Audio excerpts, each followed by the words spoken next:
My name is Marcel Dorsey. I'm a filmmaker and writer, born and raised in Cleveland, Ohio, and I love Cleveland. Thank you, Mr. Dorsey. And how long have you worked as a filmmaker? Well, I guess as soon as I graduated from Cleveland State, I came out of Cleveland State. I actually was a few classes short of a double bachelor's. I came out with a communications film study degree, and I was a couple credits short of an English creative writing degree. So as soon as I came out, I actually went straight to work at the Cleveland Public Library, and I actually worked there for 18 years. But I came straight to the Cleveland Public Library, and while I subbed, I wrote my first screenplay and I filmed my first movie. So I think I went right into it, probably '98. And since we're at Cleveland Public Library, would you mind telling us a little bit more about the kind of work you did while you were here? Oh, well, I started off as a sub, and I pretty much worked at every branch in the system except for one. So I covered the entire city as a sub. And after I left the sub, I was the first computer aide in the system. They started a position called computer aide, which assisted people on the computers because when I came in, computers were just really blowing up. So they needed a person to assist with the computers. And I was basically the first computer aide. And I worked that position. I was a library assistant. I pretty much worked my way up through the system. I, the only thing I didn't do was get a MLS or library science degree because I was so focused on filmmaking. So that was my main thing. I even I used to make the movies for the library. They started having a staff developmental day, and I think I made four of the movies for the instructional videos. Well, thank you very much. And I would also like to ask about your early life. I know you said you love Cleveland, but I'm wondering, are you a native Clevelander? Did you grow up here? And Yes. tell us about that if you would. Oh yes, I definitely born and raised here. I went up through the Cleveland system, Cleveland school system. I actually sub there now. I tried to go back to help the kids. They just let me know I only did one day last year, but hey. But I grew up through the system. I actually graduated from the Cleveland School of Science, and Cleveland School of Science. I graduated from Tri-C, Associate of Arts from Tri-C. And I actually went to Toledo for 1 year, but I finished up at Cleveland State also. So I pretty much went through every facet of education in Cleveland. And I actually subbed and worked at the library at the same time, stuff for CMHD. So I actually was a teacher and a library assistant at the same time for 4 years. But went through the system. I grew up with what they would call down the way in the Quincy Central area. And so I've seen a lot of phases of Cleveland and a lot of ups and downs. The Browns are, I think I'm finished with them, but I've been through every facet of Cleveland. Okay. And having said that you graduated from Cleveland Public Schools or went through that Yes. system, can you tell me which campuses you studied on? Elementary, middle school, high Oh, school, if you wouldn't mind sharing? let's see. I went through several schools. I think I started off at Dyke Elementary, went to uh, uh, Buckeye Woodland, Giddings, and I went to Halley. We were bused, and so I had to go to Halley. And I'll be honest, I kind of, especially now that I'm really in education, I think that school system wasn't really living up to my potential. I think I was always labeled a big guy, so they kind of slid me over with the ruffians. So I made the decision to go to the Cleveland School of Science. So I tested to go there, and I had the highest test that day when I took the test. So I went there from 6th to the 12th grade. My brother actually went to the School of Arts, and he went from the 4th to the 12th grade. Back then, they ran from the middle school up. They broke them up now, so it's like three schools. But I went all the way through the school, Cleveland School of Science, and that was a what they called a magnet school. They created like 7 magnet schools in the early '80s to stop what they called it was the answer to busing. So in order to stop, I don't know if you want to talk about that, but in order to stop white flight, they came up with magnet schools, and we kind of flooded the schools. But my school, Cleveland School of Science at the time, was one of the top schools in America.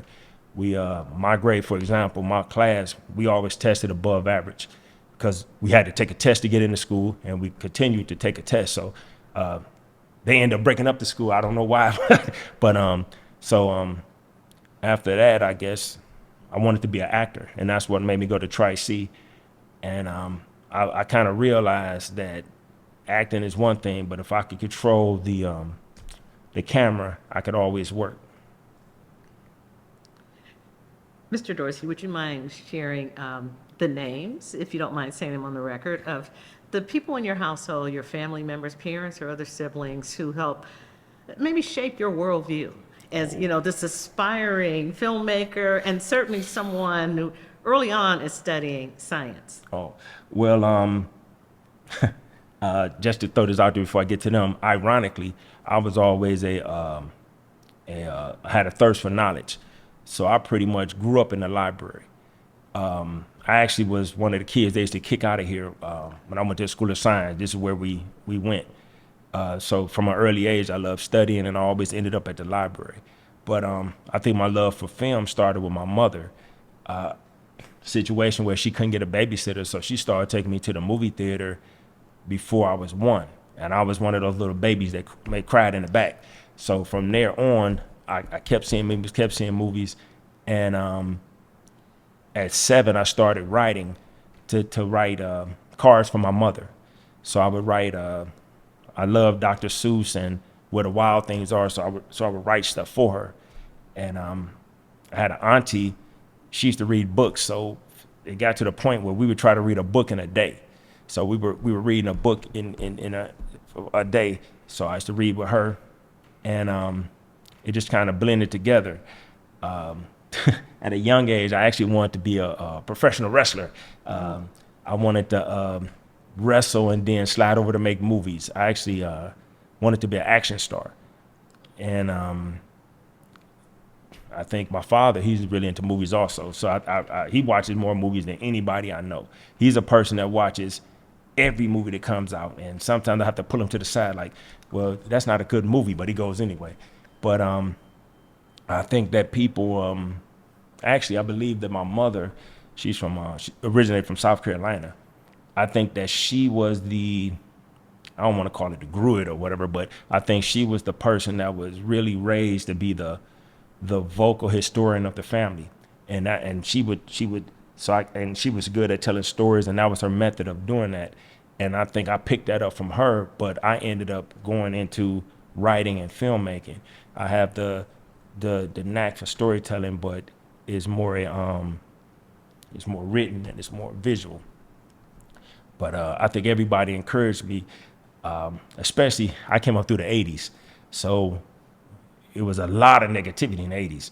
So I think a lot of people encouraged me and were happy for me because I was a very intelligent young man, and I was a counterbalance to a lot of other stuff that they pushed in the media. Okay. You know, I heard you say, and this is a bit of an aside, but in talking about the people who shaped your vision as an artist, and maybe standards in the profession as well. But you said you had a conversation with your father about a film, and you said, that's not a good movie or not a good film. Yeah. Now, how do you measure the goodness or the badness of a film as a child addressing your father? There's because I went through a phase where I watched everything. And actually, I'll be honest, if I had to point at a person that's sort of similar to the way I watch movies, it would be Quentin Tarantino. When I hear him talk, he seems to be a person like me who watched everything. But it got to the point where it's like, well, this is a waste of my time. But it's just certain movies, I don't want to say they're not worth your time, but they get to the point where this is not a good movie. and it's a I guess you could balance out a movie with pacing, storytelling, action. Especially if I'm going to see an action movie and you only have one action scene, that's not a good movie. Or if you tell me that it's a love story, as soon as somebody tells you the genre and you know what it's supposed to be, hey, it's just like if I told you, hey, I got dessert and I have an apple pie, and you came for apple pie, and you get in there and it's sherbet. It's like, well, wait a minute, where's the pie? You want what you need, but you, even though, say for instance, if you can't cook, you know if the food tastes good. So if you go in there, you know a good movie. If you, yeah, that's not a good movie. You know, say acting. A lot of people can't act, but they know bad acting when they see it. So that's the way I look at it. Okay, thank you so much. That wasn't on the list of questions, but thank you for answering anyway. Again, I want to talk about the city that you love. Yes. Started out by saying you love Cleveland, but I'm wondering also if you have lived and worked in other parts of the country or the world, and if so, if you could tell me about those experiences. Oh well, ironically, well, I was in the army for a minute, so I went to basic training in St. Louis, Fort Leonard Wood, Missouri, and I went to AIT at Fort Sam, Houston, and San Antonio. So it was those places. But actually, I'm about to work on a documentary because I started traveling, and I have a trip at the end of the summer where I go to the corner of America. I'm gonna knock those states out, and after I do that, I'm down to 3 states. So after this trip this summer, I'll have 3 more states: Alaska, Hawaii, and Louisiana. So I've also traveled overseas. So I've traveled a lot of different places. In my honest opinion, Cleveland is the best location in America as far as the cost of living. I tell people this all the time. If we had just a little bit better weather, we would be overcrowded. It would flood us because there's no other spot in America where you could get what you could get here for the money. Yes. Okay, so this was intentional to go to 47 different states. Oh, You had a wow. plan? So I tell people, plain and simple, you shouldn't wait, because a lot of people say, well, I'm gonna wait to, no. Start traveling now. I actually saw a family member, and I went down south to visit him. He said, yeah, I'm about to retire, and when I retire, I'm going this.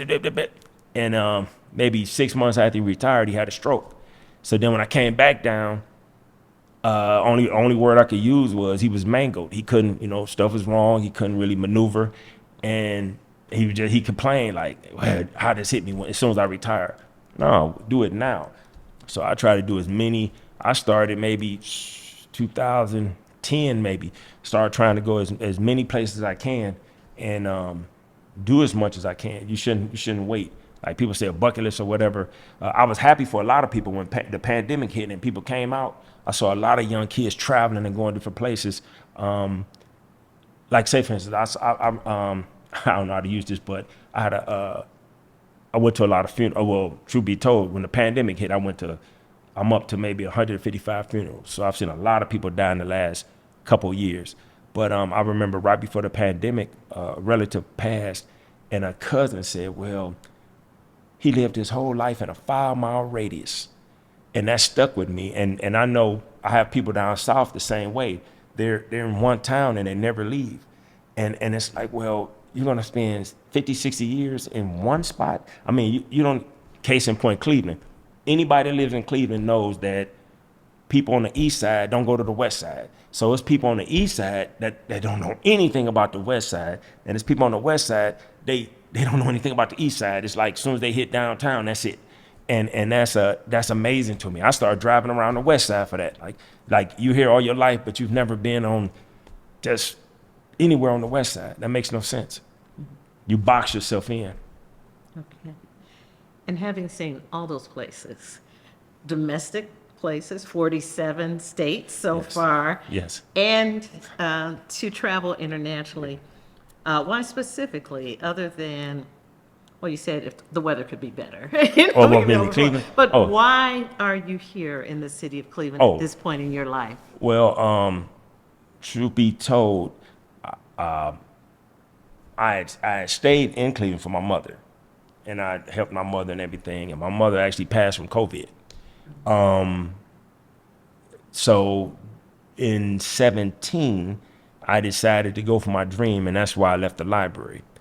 And in order to crack into filmmaking, I think that Cleveland is the best location to be able to try for my dream and still balance it out. Others, there's other cities I can go to, but the cost of living would definitely put pressure on what I'm doing. So in Cleveland, I could balance it out. I could work on film. Well, now I'm starting to get people that they want top dollar, and they haven't been in one movie, but everybody want to get paid all of a sudden.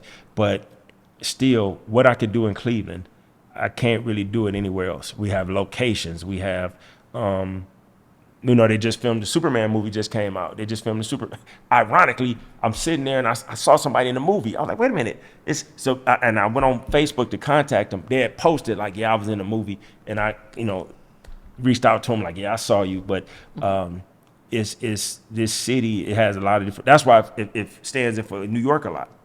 But I think the cost of living keeps me here. I still got family, but the cost of living, I could definitely, the weather, like I've traveled, the weather is wonderful in different places, but the cost of living. Okay. So, again, it's affordable to live Definitely. here, to work here. Now, tell me about these spaces where they're shooting all the films. I saw a still, I believe, I'm sorry, I should see more movies, but I saw a still from the Superman film. I was like, oh, I know where that is. But, are there sets, where you can like shoot a desert scene or something? Or, where do you go to make these movies? Well, what's funny, it's ironic you say that because. Studios, or am I using the right word? Help me with my vocabulary. Yeah, studios. But what's funny is watching the movie, it's Cleveland, and then they put in buildings to make it seem like it's Metropolis. Yeah. But the very last scene is in front of the library, and I'm standing there like, that's the library. Like they're standing right in between the both branches, right where the gate is, and they're using the library for it. But the library gets a lot of shots in the Superman movie. But they use a lot of exterior shots, different things like that. They have a shot in the arcade. A lot of shots. But they'll come here and they'll probably film, let's say 60-70% of the movie. Most of the exteriors, most of that, this and that. And then when it comes to maybe they need to do a flood, then they'll go to maybe another location and build a studio or build a sound stage. I think the main reason they came here and did it was, and I didn't think about it until it happened, but Superman was born here. So he probably thought, if I'm doing a Superman movie, I'm gonna go to where Superman was created, which was Cleveland. So, but yeah, I think that's that. But a lot of films are coming here and filming here, because if you think about Cleveland, I'm gonna ask you, but if you ever go to New York, Cleveland and New York to me is almost the same city, but Cleveland is like a legend for, like on a map. It's like a section, a little legend. It's set up just like New York, but it's absorbingly smaller. But say for instance, when I went to New York and looked at their library and the way it's set up is just like ours, but it's like 5 blocks. It's huge, but it looks just like ours. So I'm like, man, this looks like our library. And or the way our suburbs are set up, their boroughs are set up like that. So people could come here, film, and all they got to do is work different corners, and it's going to look like New York. And then it's cheaper because New York is, McDonald's alone, that's half a paycheck or something. So that's the thing about Cleveland. It's the moving around the locations. A lot of people want to get into the industry, and I believe we give breaks on taxes too. So they do it. So they'll come here, film a lot of outside stuff, and might go down to Atlanta, where Tyler Perry has the biggest studio in America right now.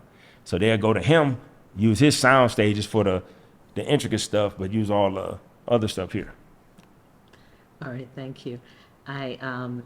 Again, forgive me for saying set when I meant studio. Oh, no, it's all the set. The set could be in a studio or it's outside. It's just where you film. Like, this is a set, right? This is a set for your interview. Okay. You Well, set thank it you up. for being so gracious. Oh, yeah. I'm a lot less embarrassed now that I'm. Oh, no. You're doing wonderful. Well, thank you. It is your interview, so I'm going to go with what you say. I heard you say that you completed your bachelor's degree at Cleveland State Yes. University, my alma mater. Hey, hey, hey. Go Vikings. Yeah, yeah, yeah. It's a commercial for the university. We're in downtown Cleveland. It's a downtown university. Yes, And indeed. they tell me it casts the largest footprint of any establishment in downtown Cleveland, all the various buildings, like from what? East, almost 14th Street, like Playhouse Square, at least to 30th Street. Oh, yeah, and Cleveland interact with State. everything. Both sides of Euclid Avenue. Yeah. But did you decide as a freshman going into the university, this is what I want to do? Or were you convinced, persuaded by a faculty member? And how'd you decide To go to Cleveland that State? this is that you were going to be a filmmaker, study oh. and study at Cleveland State? Actually, I never really thought about, even though I loved movies, I really didn't know filmmaking was like I don't know how to describe it at the time. That you just never thought about it. It was just, you saw movies, you saw TV, but you never saw the behind the scenes. So ironically, the first person I even heard of, the first person that introduced me to filmmaking was Steven Spielberg. That's the first person I heard his name, and he was the first person on TV showing behind the scenes stuff. And so I said, okay, Steven Spielberg, he's director or whatever. And then I didn't really understand what a director did until James Cameron came about. And I loved Terminator. It's one of my favorite movies. And I loved everything about the Terminator. But then when I saw Aliens and I saw the same actor from the Terminator, and he pulled out, a specific weapon and stuff was similar. So I said, okay, now I see what the director does. That's just, I understood then. I didn't know I could be a director until I saw Robert Townsend when he made the Hollywood Shuffle. So when I saw that, I said, well, wait a minute, okay, I could actually do that. And then, what's his name? Just passed, John Singleton. John Singleton, when he made Boys in the Hood, he was close to my age. So I said, okay. And then there was the Tarantino and Robert Rodriguez. They hit around the time I was just went to Tri-C. And I went to Tri-C so I could knock out my first 2 years for free. Once somebody told me that, I was like, wait a minute. My goal is to get out of college debt free. So I went to Tri-C first. But those were the ones. And actually, just to let you know, I ended up making a short film, and it took me to Hollywood. I went to a Hollywood Black Film Festival in 2003.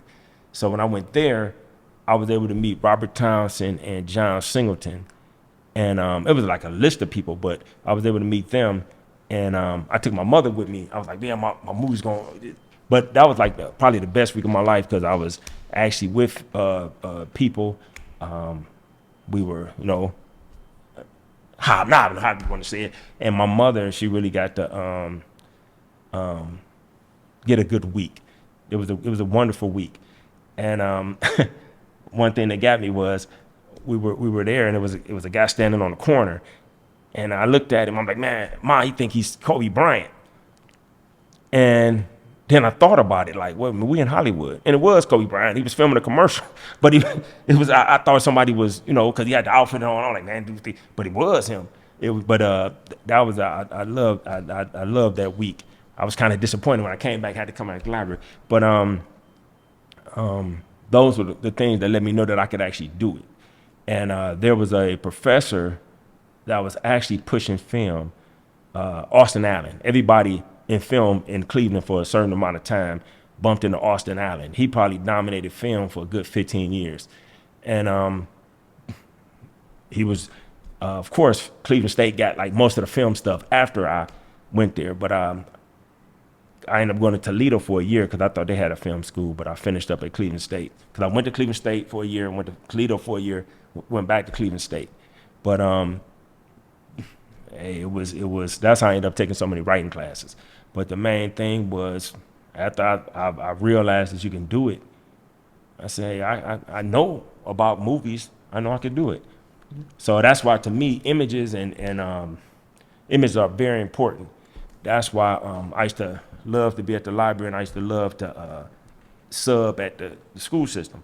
When you see people, that's why certain movies I'm kind of shaky on, because people are like, well, that movie's good. That's the image. You gotta look at the image. You're looking at the base movie. What does the movie really say? Because those images, they mean a lot.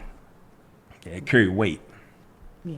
And so when you say, for example, that when you saw what Robert Townsend had done and when you Yes. saw what John Singleton had done, you knew that you could do it. Is that because they were young men or that they were young black men? To be honest, they were brothers.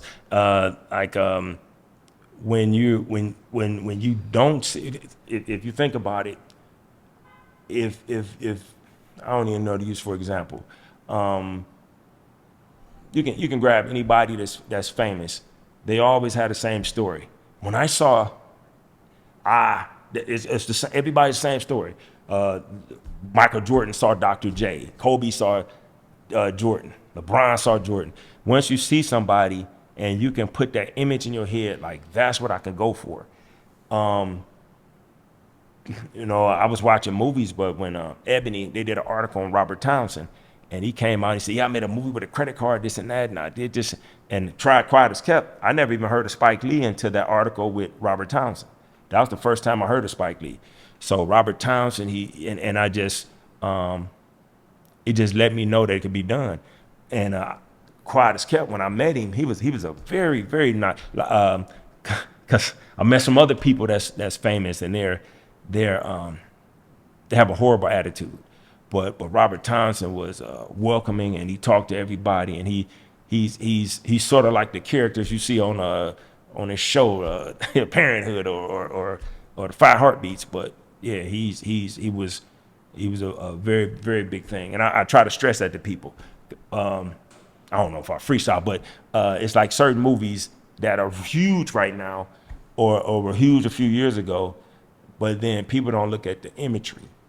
So something could be popular, but what type of image does that does it push, or does it portray? Like I look at like certain shows they have on YouTube, or certain shows they have out. I look at the imagery for brothers or African Americans, or the images, and certain people, if they've never met you, they go off the images that they saw. So, people should be leery of that. Yeah, I thank you for sharing that. But I'm wondering if you're also convinced that that movies have to have a message. Can there be a movie that is art that can just be beautiful, or must there be a message in order for the film to be good? No. No.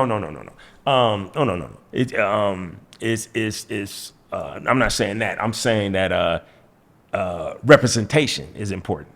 For example, I just saw a movie called Heads of State, and I had a real good time with that movie. It was because of, I don't know, for some reason lately they're not making fun movies.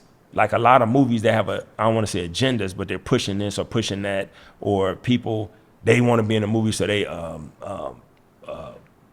make the hero look just like the producer. And like, wait a minute, she's living vicariously through the movie.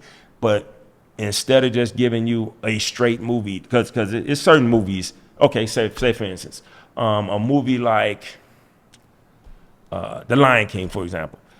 That's just a good movie. Everybody likes The Lion King. It's the songs, the this and that. But then you might get a stupid movie like Ace Ventura.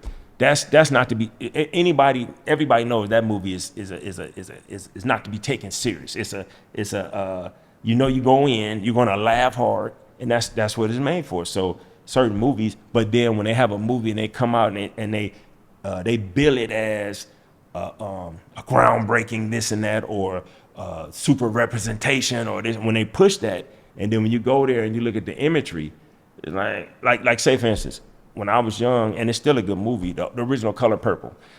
It was I loved that movie when I was younger. Then after I got a little older and I looked at it, I'm like, well, wait a minute, the imagery of the men is, oh man. Or I can name a couple other movies where people like it, but it's the imagery. It's like, well, wait a minute, and that image is going to hold weight And those movies, that's what I mean. Like when it's a movie that's pushed and it has a certain image on it, like say for instance, Black Panther, for example. We can all agree Black Panther is imaginary. But Killmonger, on the other hand, he's pretty much me.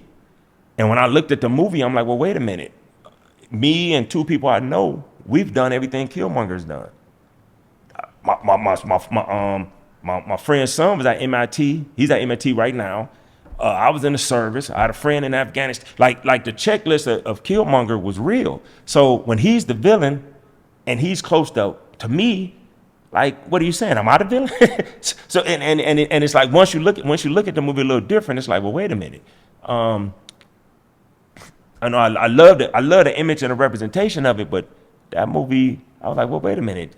It's, even Chadwick Boseman, who played Black Panther, every interview he said, well, I would ride with Killmonger. he's the Black Panther, and he likes Killmonger. So it's that's the type of stuff I mean. Like, I understand they had to make him the villain, but when it's certain when you make it too real, you got to have it imaginary or have it fluffy. But when you put like legit things in there, it's different. Yeah. Okay. Well, thank you for naming names. I can see the pile of books at Yes. your right hand. I don't know if they're in the shot, but I can see James Cameron. I heard his name, and I can see Steven Spielberg. Yes. Certainly heard his name early on. But and you mentioned Spike Lee, but there's no Spike Lee book there. But again, you're familiar with the work of Mr. Lee. Yeah. Spike has for a few years. He makes Spike is an exceptional filmmaker. There's no doubt about that. Certain movies, I think he can focus on the writing a little bit, but when he's on when he's focused, you can he's at the top. I think Spike, since he's from New York, I think he copied Woody Allen's thing, where they tried to make a movie a year. So he's turned out probably 20, 30 movies, but he has from Malcolm X to I remember, to be honest, Mo Better Blues. I took up the trumpet when Mo Better Blues came out. I took up trumpet lessons. He's definitely a talented filmmaker. It's just that I learned about him later. I didn't know about Spike Lee until I read the article about Robert Townsend. I was introduced to him first, but I definitely like a lot of Spike Lee movies. Definitely. Yeah, when you talked about the this idea of representation, representation matters. Wondering if you have opportunities now. Sounds like you're a full-time filmmaker. Yes, Or yes, you yes, spend yes. a lot of time Yes, making yes. films. You probably have other interests, perhaps. Yeah, filmmaking But as a well. lot of time making films. Are you deliberate and really intentional about reaching out to young people to see, if any of them have ever thought about this idea of making a film? You said you didn't know you could do it until you saw Right. two other people do it, but do you want to make sure that they see you so they know early on that they can do it too, perhaps? Yeah, I try, especially when I was at the library, and like I said, I went back to sub just to connect with I sub a few days just to connect with kids. It's a thing where I try my best to have kids reach whatever potential I'll ask them, like, what do you like to do?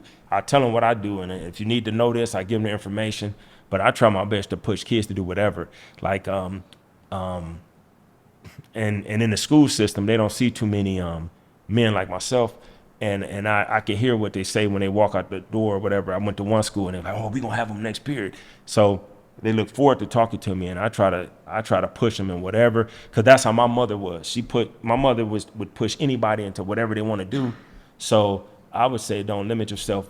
But if they want to know, I give them the information. If they want to be on set, I'll do that. My cousin, I don't know if I inspired her, but she just got her Associate of Arts in Film from Tri-C. I just went to her graduation. So I don't know if she was following me, but I know she did it. But yeah, I try to help as many people as possible. Okay. Well, thank you for being pro-student Oh, and yeah. pro-people. And saying that on the record. Now, I wonder if there is a word, a single word, that best describes your work. My work or me? Your work My work. as a filmmaker. And again, you've already told me about, being in front of students as well and pushing them, encouraging them to follow their dreams, follow their hearts. But for your work as a filmmaker, how would you describe it? I would say quality. I try to get quality. Even if I didn't know I could write comedy the way I wrote it, but I try to get quality, because if I think what separates me from other people is I love film, so I try to have it a certain way. Even if it's like, say for instance, I wrote a screenplay that somebody made it to a movie called Rumble TV. So I didn't realize that it was a comedy the way I wrote it, but it ended up being a comedy. It's like an action comedy, but there's certain things that I made sure was in the movie. Use that for example. The movie is about a young man on a reality show that people can fight him wherever he goes. So wherever he goes, they get to fight him. No, they had a card, but I set it up where I don't want to get the story away, but he's positive, his family's positive. Where I wrote it, no cursing in the. I try to write stuff or do stuff where there's no cursing, because I don't curse. So it's certain stuff I try to push. I try to put myself in whatever I make. So even if the person is, because I love action movies, even if the person is a killer, it'll be a little bit of me in the imagery. But I try to get quality. I would say quality. Okay. I have, thank you for sharing, naming names, number one. I made sure that question was on there. I think it matters. Okay. I have favorite writers too, so thank you for being the writer and also the filmmaker. Yeah. One of my favorite writers is August Wilson. Okay, yes. The last great movie I saw was Fences. Fences. Right on this little computer screen. Starring Denzel Washington. Oh yeah, everybody likes Denzel. Not a whole lot of cursing in there, but a lot of N-words in August Wilson's plays. And, ooh. And I ride public transportation. I hear the N-word used by a lot of African American men. Yeah. But I heard what you said about language. Yes. No cursing in your writing, and you don't curse. Yeah. Okay. Can we tell a great story without cursing? Without using the raw language? Oh yeah, but it's funny. My mother got me in. Now I'm not gonna say I'm perfect. I'm far from perfect, but my mother gave me a foundation. She got me in church early, and those were the first stories I used to love. Me and my friends used to talk about Samson, for example. I love that movie and the jawbone, everything. What's funny is when I was coming up, I always thought the N-word was a curse word. So I've never been a person that used that word. I mean, in my life. It's not like, now I'll be honest, it's certain comedians, they sound hysterical when they say it to me, but I've never used the word. That's never been in my vernacular. So as a matter of fact, when I was growing up in school, if I said something like, I don't even know what word to throw out, but they're like, oh, he's mad, but everybody knew I didn't curse. But everybody knew people looked at me a little different. Like people who didn't know me, they sort of looked at me like I was a brute or something. Everybody always put me as a dumb football player or something. But my friends, everybody knew, like, if they had somebody to hold money for them, I'll be the person. Or if I'm the trustworthy person, that's what I portrayed. So as far as now, ironically though, I will say this: when I was working at the library, there was a big boom of urban fiction. So I read a couple of them. I'm like, I could write this, because I used to be a CO at the county jail. I even taught at the detention home. So I'm like, I could write one of these. And I wrote one in like probably 9 days. It's still in the library. It's called Instant Danger. But now that one, I'll be honest, as the elders would say, I put my foot in that one. But that had the vernacular of everything I learned while I was working here, or it was everything that urban fiction book was. Now, when I wrote, say for instance, Rumble TV, or my other movie, Camel Life, for example, that's a documentary, and I think it tells a wonderful story without anything like that. But even with Rumble TV, it's all about how you present stuff. So I could write a character that's a psychopath, but he doesn't have to curse. It's all on how the presentation is. So I think people, they run away with certain things, maybe because of music or certain. It's all the imagery. Because I remember hip hop, for example. I think hip hop is everything starts and ends with NWA. So before NWA, rap was pushing a certain type of agenda. Back to the motherland. Everybody came out with an inspirational song. Even NWA. If you go and look at their video, Express Yourself, they were influenced by Public Enemy, who was the #1 rap group in 1990. The FBI sends a letter to NWA. They took over and they became the #1 rap group. And from then on, a certain agenda was pushed. So everybody got pushed more from, I don't want to say lyrics, but that's when the profanity gets pushed. So now you have reality TV and different things. Everything pushes a negative spin on everything. When, to me, I love the Cosby Show or Different World or different things like that, where it can be funny without. I used to love Sinbad. He was funny without cursing.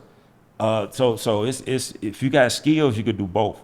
But I don't want to say it's cheating or anything, but you could definitely get around stuff. It's just how you say it.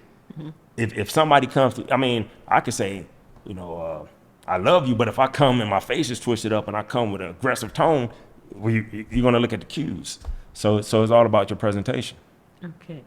I want to ask, please, that you repeat the title of the urban fiction book that you authored that's here in Cleveland Public Library's collection. Yes. It's called Instant Danger.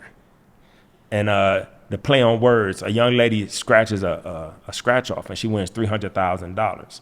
So somebody kidnaps her daughter for the money, and her fiance said, his name is Lee. He comes to her and he says, "Listen, I used to be rough. If you give me permission, I'll go back to the way I used to be, and I'll go and find her." And she gives him permission. He goes out, and then a lot of action starts. But she finds out that he might be the kidnapper. So it's called Instant Danger. And when did you publish that book? I was working at the library. That was in 2004, 2005. I was actually working downstairs in the AV department, and I kept seeing the books come through, and I was like, "Well, I could write one of those," and I wrote it. I haven't had a bad complaint yet. Tell me about this craft of working full-time at the library, finding the time to write a book, following the dream, the calling to be a filmmaker, and keeping things balanced. Is there a secret to that? Well, or is it just an art that you've mastered? Well, I don't know. I'm gonna be honest. I'm a very driven and focused person. The library, I don't know. they some people probably flip flopped on me, but when I wrote the book, I was doing my part-time phase because I was working in the library and I was working at CMHD. So I thought about the other day. It was somebody working down there. I talked to them. We flipped our hours a little bit, and I had days, and so I was able to. But it's all about schedule. If you say, well, I'm gonna do 3 hours a day doing this, so I'm gonna do 5 hours doing that, you do that time to the full extent as you can.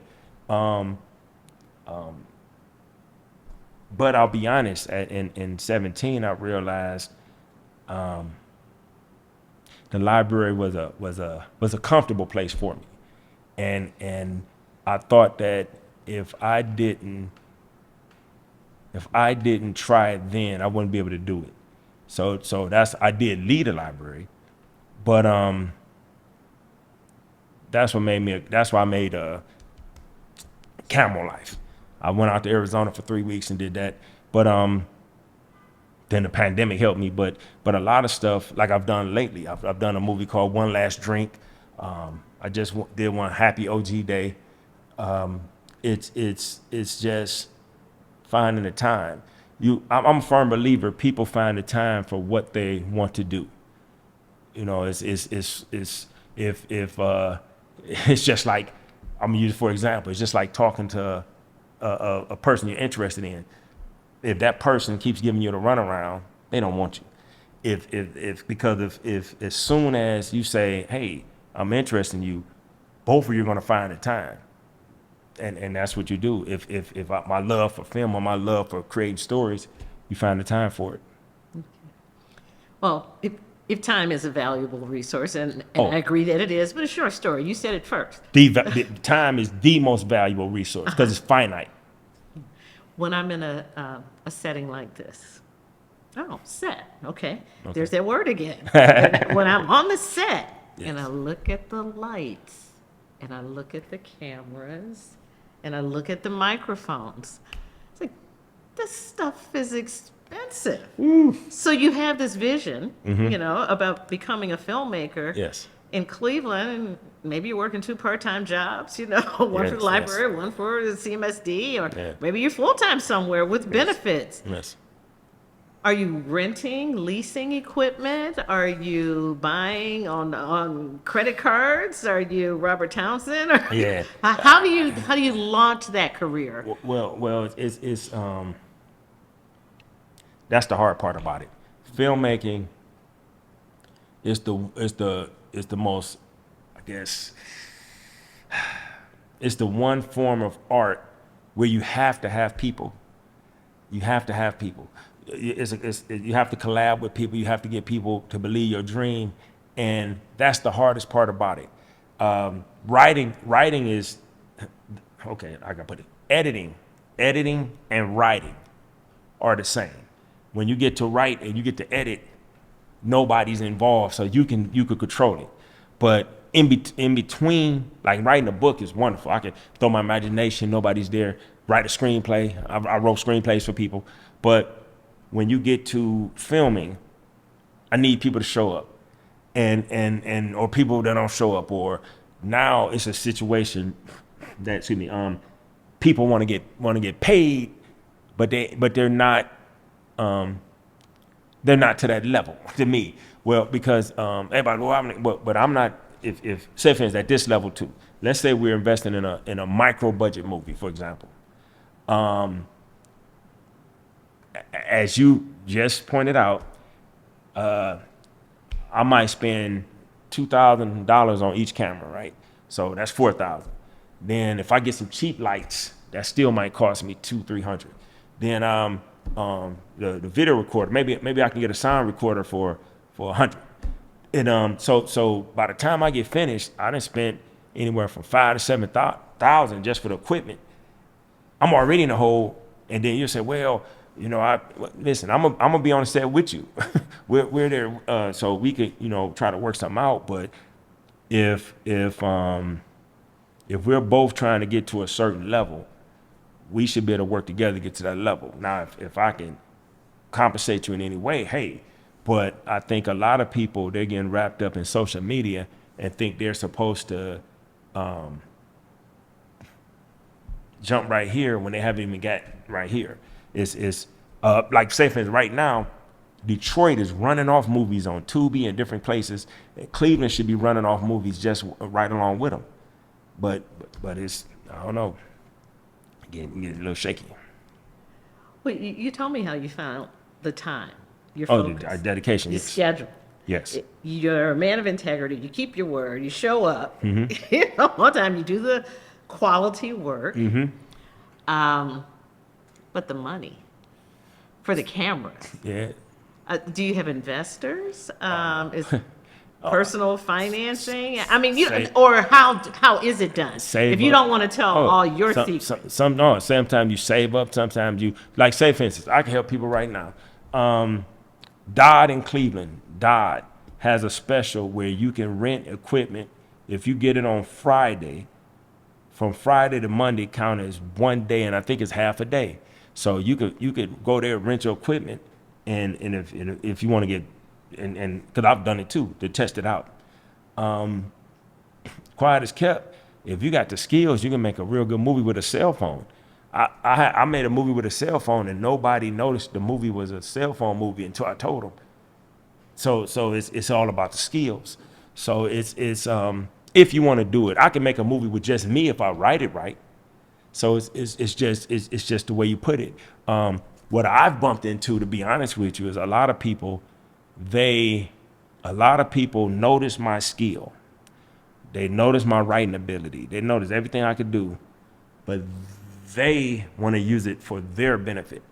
So I bump into a lot of roadblocks and different things like that that keeps me from being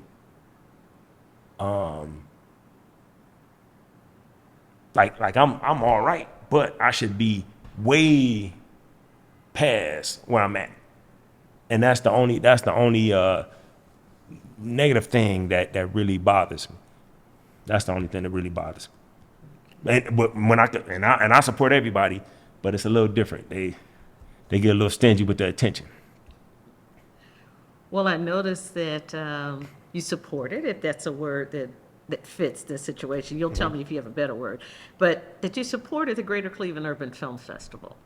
Oh yes, the Greater Cleveland Urban Film Festival. I actually have they interviewed me, WKYC. I have an interview about that where I was able to get two films in on at the, but this was during the pandemic, so people weren't there to get they weren't able to go in, so everybody had to watch it online. But I was able to get the short that I made on a cell phone, and I was able to get in a documentary I made called Camel Life, KAMOLYFE, and Camel Life, friend of mine, he contacted me, and I'll definitely, the next G Cuff as they call it, I'll definitely have something for them for that next one. Actually, this year I was gonna have something for them this year, but I caught COVID in what was that, 2020, and it happened this year. I came back from Florida, and I don't know if it was the cruise or not, but I came back and it was something going around Cleveland. I think I was sick the first 3-4 months of the year. It threw everything off. But G Cuff is Donna Dobb and everybody. They've been very supportive. Matter of fact, I love the fact that I was able to get the article this right before my mother passed. So she saw my movies at the film festival. I got interviewed. Looked like I owned the city for about 8 months, because a friend of mine, Robert Banks, even took my picture and put it on a billboard. I was on a billboard for like 8 months. It was like joy is a form of resistance, and so my mother, I remember eating food with her, looking at the billboard. So I had the billboard out, the interview on the news, my movies in the film festival. It was like that was a good time. Okay. Well, thank you so very much for giving me so much quotable content. I'll get your permission before I use it for get a sign release.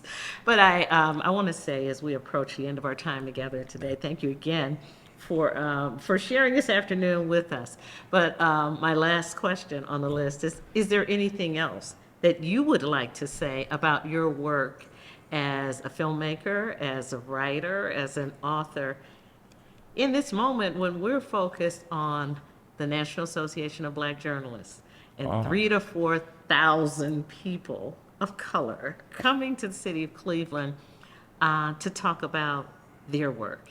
We see, like the artists, and the authors, the filmmakers, that are sort of kindred spirits, right. Those photojournalists, and the broadcast journalists. So I'm just wondering, that's why we're here, if that's something you'd like to comment on, or why you said yes to Stacy when she asked you. Yeah. What's funny is I had to take up a lot of that in school. I had to take up copywriting classes and broadcasting classes. I even was on the paper at Tracy and Cleveland State, the Vindicator, and I forgot the other one. But